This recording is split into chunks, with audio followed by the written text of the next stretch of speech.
Moving on to our last story. Infosys founder Narayan Murthy has once again finds himself balancing on a seesaw between hard work and a work-life balance.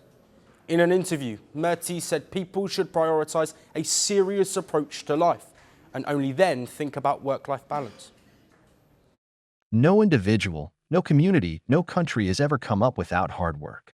Last year, Catamaran senior and middle-level staff went to China, and they went to Tier 1 cities, Tier 2 cities, and Tier 3 cities.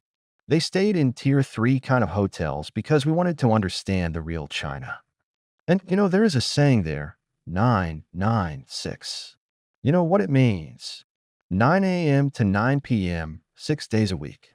And that is 72 hours a week. Murthy backed the 72-hour workweek argument by referring to China's 9-9-6 rule. This system, glorified by tech leaders like Jack Ma, expects employees to work from 9 a.m. to 9 p.m. 6 days a week, adding up to the very 72 hours Murthy mentioned. But he references 9-9-6 at a time when China itself is pulling away from it. Reports show workers burning out and moving from big cities to slower-paced towns. Chinese authorities have even warned companies that such punishing work schedules are illegal. Under China's labour laws, standard work hours cannot exceed 44 hours a week without overtime pay. Murthy also cited examples while defending his view.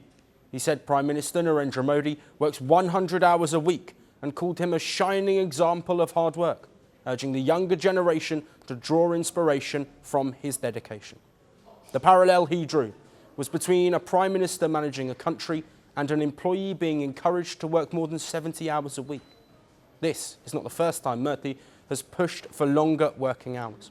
In October 2023, in a podcast, he said India's work productivity is one of the lowest in the world, arguing that youngsters should be ready to work 70 hours a week. He cited Germany and Japan's post-World War work cultures as examples. Meanwhile, Japan today ranks among the lowest in work-life balance. His latest interview only reinforces Murthy's long-standing position on extended work hours. Online, the reaction has been swift. Many users argue that Indians already face long hours, poor infrastructure and low wages. Others point to the absence of overtime pay and say that expecting a 72-hour work week without fair compensation amounts to exploitation. Well, one user commented on Murthy being out with his son-in-law and said, "You work 72 hours for my company, so I can enjoy a 72-hour vacation." Another said Murthy's call ignores harsh realities of work-life balance and that hourly wages, not moral lectures, would inspire longer work hours. Others pointed out stagnant pay scales, technical failures for his app that delay tax deadlines, and the struggles junior staff face despite long hours. As Narayan Murthy revives his call for a 72-hour workweek, the conversation around India's work culture, compensation and burnout only grows louder. While he draws lessons from China's 9-9-6 model, the pushback suggests Indian workforce wants productivity, but not at the cost of dignity, health and balance. They promised glory. They delivered fear. They shaped nations. They scarred generations.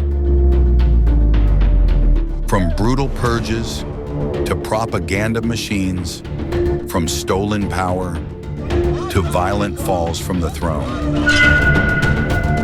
Welcome to The Dictator, a series that strips away the myth and then exposes the men behind the tyranny. History remembers their power. Firstpost reveals their truth.